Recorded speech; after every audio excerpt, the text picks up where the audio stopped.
Hello again. It's June. Time for a haircut. Time for vaccinated friends and family to hug again.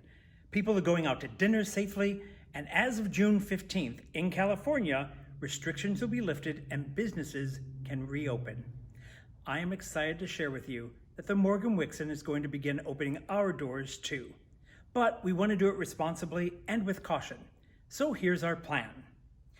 Our virtual stage will continue with our solo stories. This month, Madeline Rochester Kravitz shares her story of how the devastating disease Alzheimer's helped to heal her fractured mother-daughter relationship. A touching, surprisingly funny look at the resilience of the human spirit and a personal journey to freedom. It's the story of a mother who can't remember and a daughter who can't forget. You can purchase tickets for this Juneteenth performance by clicking the link on our website. We finish our solo stories this July with April Wish's Mommy Monster. These powerful performances have been extraordinary, and if you haven't seen them, please join us for these last two. Go to our website to purchase tickets. They're only $20 per household, $15 for members. You can also check out all our after-show talkbacks on our YouTube channel. Then, in September and October, we are excited to present the Morgan Wixon New Works Festival. 5 weekends of new works to be workshopped on our stage with you back in these seats. We are in the process of choosing the shows to be presented.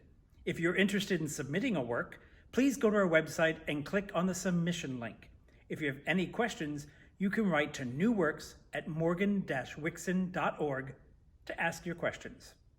Works may be a full-length play or a one-act, which would be presented with a second one-act piece. The piece may have no more than 6 characters and must require minimal sets or locations. We are looking for works from a diverse group of playwrights and subject matter. Submissions are due by June 20th. This New Works Festival will complete our 75th main stage season. Now, what about our YES program? There is a lot going on with and for our youth. After 2 successful virtual sessions, we are going to have an in-person YES summer workshop on our stage. This 3-week workshop starts July 12th and offers classes in acting, musical theater auditions, dance, stage combat, costuming, and wig and makeup design. These classes are designed for all levels of experience, from novice to advanced. Now, even though our world will be opening later this month, we do still want to take some precautions. So classes will be limited to 14 participants, and masks and social distancing will be required. You can get all the information you need on our website. Registration ends June 25th, or when the class is filled, so register today. The YES production of Now Hear This, which we talked about last month, is busy rehearsing every day and looks so good. We are very excited about this show, produced by our very own Ruby Laprie and Sebastian Blue. Ticket information will be on our website. You won't want to miss this show. To finish off our YES season, we will be presenting the 25th annual Youth Musical this fall. More on that and the title of the show next month. So, when are we going to be back to having a normal season? Well, I am proud to announce, on behalf of the board, that we plan to be fully back on our stage for a full season of main stage and YES productions starting in January, when we begin our 76th season. So, that's our plan. The board also has a plan for opening safely. Your health and welfare is important to us, so we already have sanitizing stations in place.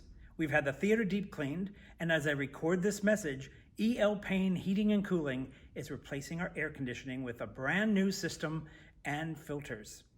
Finally, we're looking at new ticketing protocols for a safer way to see a show.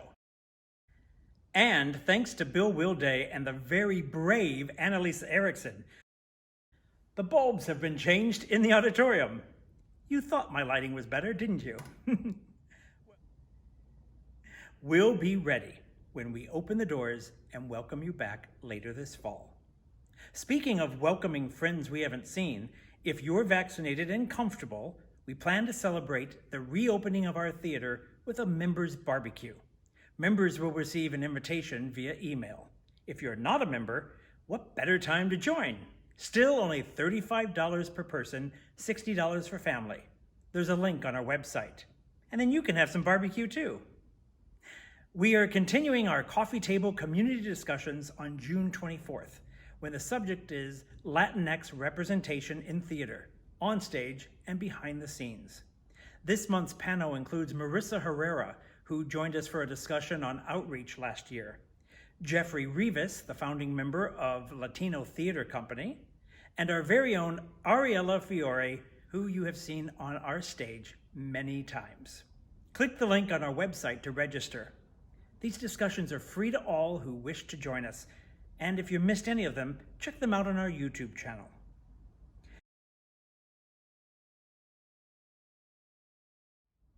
I mentioned earlier about our New Works Festival. Well, today's featured committee is the New Works Committee, chaired by Marai Booth Ong. It was Marai who curated our solo stories, and she needs members to help her with the festival selection.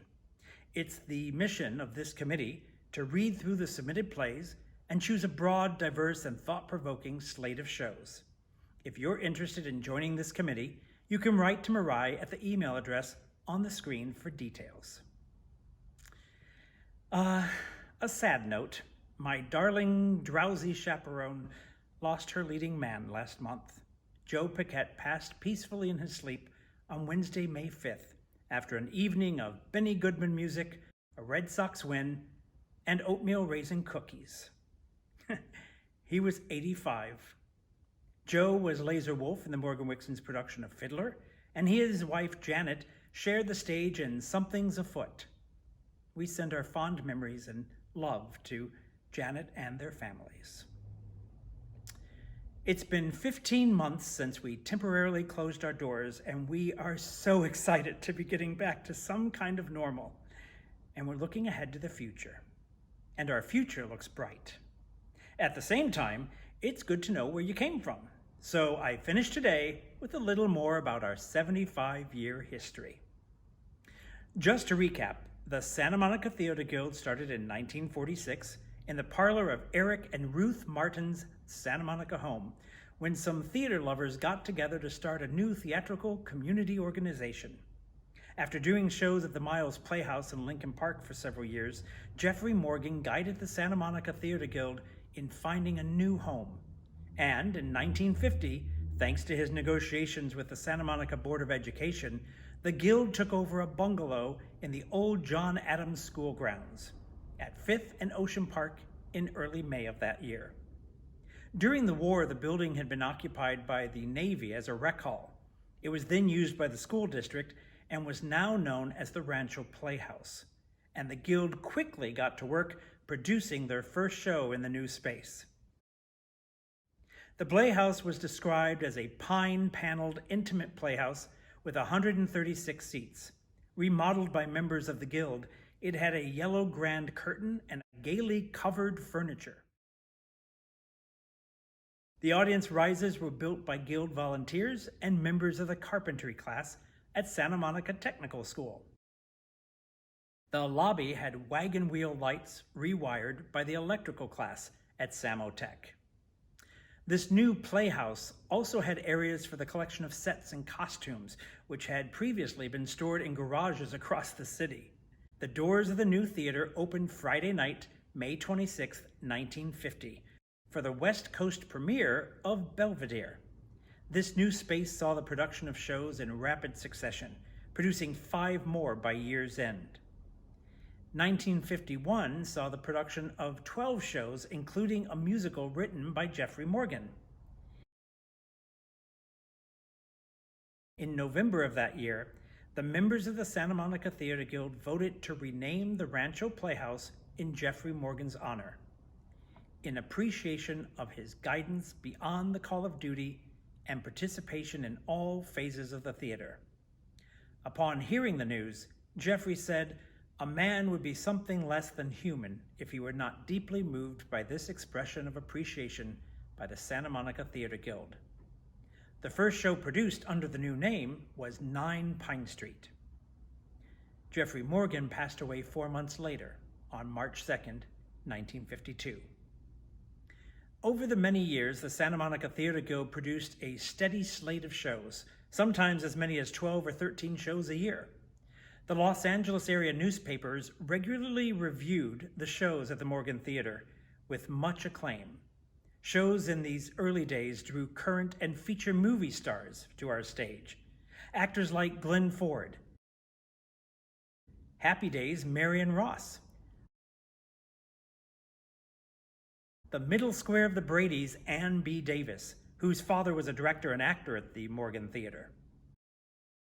Matinee idol James Dean did one of the productions of The Secret of Scarlet Gulch while he was a student at Santa Monica College. And before he was a comic sidekick to Carol Burnett, Harvey Korman played Hamlet on our stage. One of the reviewers of the day said, "Harvey Korman's Hamlet has youth in all its alternations, of gaiety with melancholy, its tortures of self-doubt, its impulsiveness, its sensitiveness. The famous soliloquies are delivered without self-consciousness, and they seem to be under the immediate prompting of thought.